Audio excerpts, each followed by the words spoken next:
Mahal daw ako ni long-term boyfriend, pero di niya kayang magstay sa baog na tulad ko. Hello, tawagin niyo ako sa pangalang Jaja. Share ko lang po yung kwento ko dito. I have this long-term boyfriend. Let's call him Bry. 5 years naging kami. We're college friends. And then naging kami a year after graduation. So basically, we're not college lovebirds or kung ano man tawag nila doon. Kasi we're just really good friends nung college kami. We met each other while we're both employed. Alam mo yun, sa dinami-rami ng company, parehas pa kami ng napasukan. Doon kami nagsimula. Una, usap-usap lang.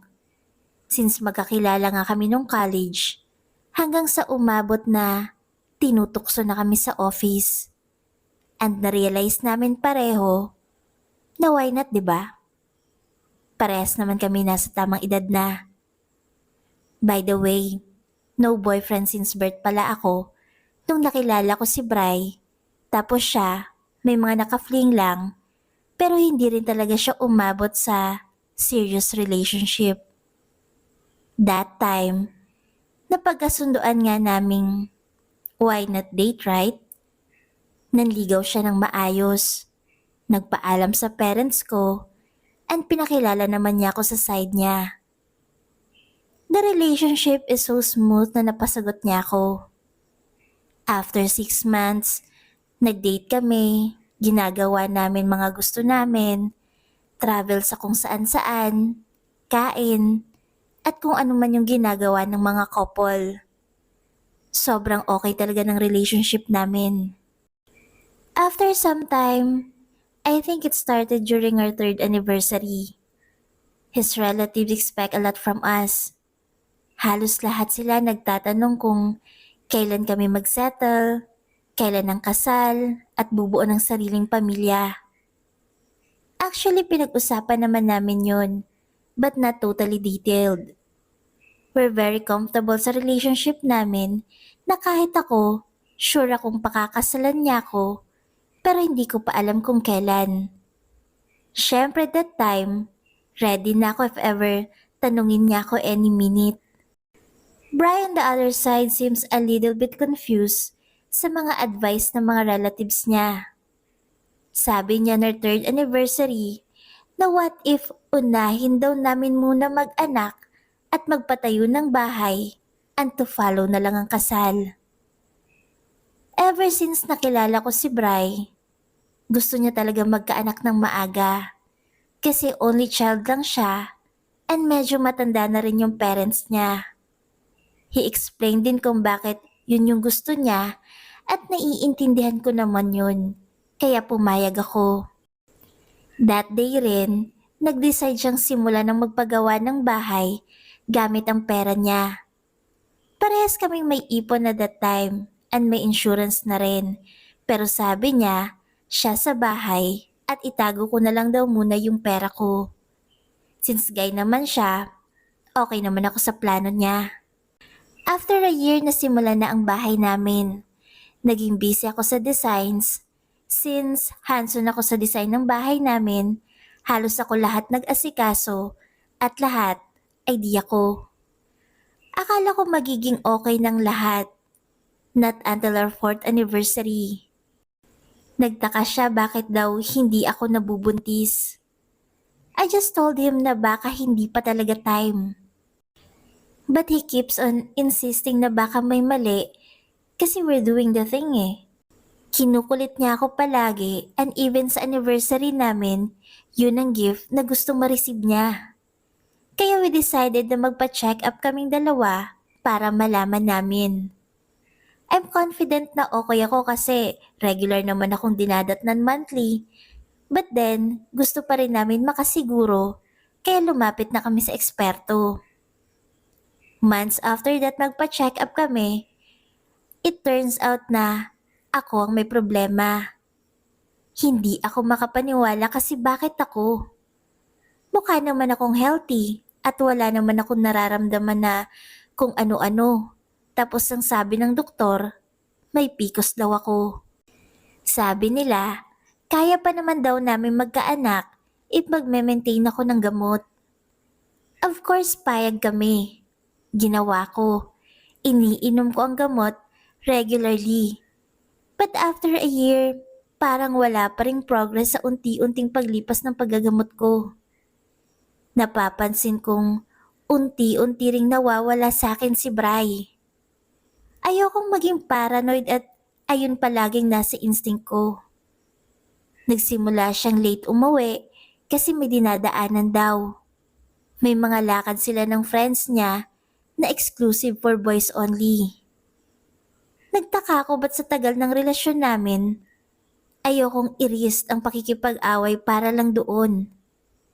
Pinagkatiwalaan ko siya. Tinanggal ko sa isip ko ang mga negative thoughts, but all I could say is girls should trust their instincts. Nagkamali ako sa part na pinabayaan ko ang mga napansin ko dahil naniwala akong hindi niya magagawa yun, pero ginawa niya. Paano ko nalaman? It all started on our 5th anniversary. Nakalimutan niya like, how? Paano niya nakalimutan? I expect na magpo-propose siya that time. Akala ko may surprise. Akala ko may plinano pero ako palang masusurprise. Nalaman ko na lang na may affair pala siya nang kakilala ko na nasa ibang department. Hanggang ngayon, hindi ko maisip kung paano nila masikmurang magkita behind my back knowing na halos lahat sa office alam na in relationship kami. Paanong alam ng ibang friends niya na tinuturing ko ring mga kaibigan? For me, grabe. I can't imagine all the pain that time.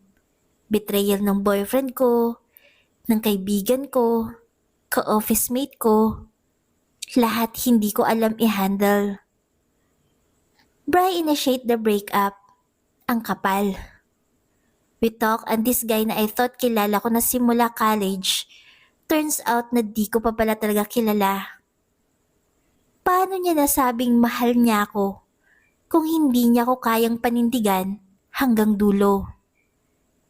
Mahal niya ako pero hindi raw niya kayang hindi magkaanak. Gusto niya na raw magkapamilya. Sa part na yon naiintindihan ko. Pero ang hindi ko maintindihan kung bakit kailangang pagsabayin. Para may reserba? Nangyari ang gusto niyang mangyari. We broke up, tapos ako na rin ang umalis. Akong nahiya eh. Hindi ko sila masikmurang makita. Hindi ko kaya. Nakita ko na lang after a year, they got married. Nice. Real quick. Habang ako, binubuo pa ang sarili ko. Siya, bumuo ng sariling pamilya. Ang lala ng buhay ko that month. When I knew na kinasal sila, hindi ko kaagad matanggap. Dumating ako sa lowest point pero ang daming humadlang nun para hindi ko pa talaga katapusan. Pumunta ako sa isang beach, somewhere in the city of friendship. There, I spent my whole week na parang robot. Kakain, iinom hanggang sa makatulog. Repeat. I met a lot of people pero hindi ko sila lahat kilala. Even their names, di ko maalala. One night, this specific night, may isang lalaki na sobrang kulit. Mukha siyang Amerikano pero ang galing niya magtagalog. So I think he's a Filipino. We talk a lot at wala akong masyadong maalala sa pinag-usapan namin. We just love the ambience, the topic we're talking about, and everything. It is also the night now I made it. You know what I mean? With another man. All I thought that would be my biggest mistake. Pero now, I realize it's a blessing in disguise. It is just for a night. A single night actually. Not even reaching a whole day. 2 months after that, My doctor told me that I was pregnant. Bullseye. Like how? Iniwan ako kasi hindi ko kayang bumuo. Pero isang gabi lang, naging mommy na ako. Sometimes napaisip ako ba talagang may problema o sadyang juts lang ang sa kanya? Kinulang ba? Pang-Amerikano yata ang hanap ng perlas ko. In fairness, walang-wala pa sa performance ang kaisa-isang lalaking minahal ko. Akala ko naman yun ang pinaka-okay na gawa ng Diyos. Pinasubok pa pala ako ng mas bongga. Now, I am at my second trimester. Ang bilis. This baby changed me. Nagkaroon ulit ako ng bagong pag-asa. I'm so excited for my little one. Kahit bubuhayin ko siyang mag-isa. I'm thrilled kasi alam kong may tsura to dahil ang pogi ng daddy niya. I don't have any news sa lalaking yun. Pero I pray na sana maging kamukha niya na kung nasaan man siya, ngayon sana maisip niya na magiging daddy na siya. Pero kaya ko naman to. Hindi ko na kailangan ng lalaki. Ayoko na ulit masira ang buhay ko.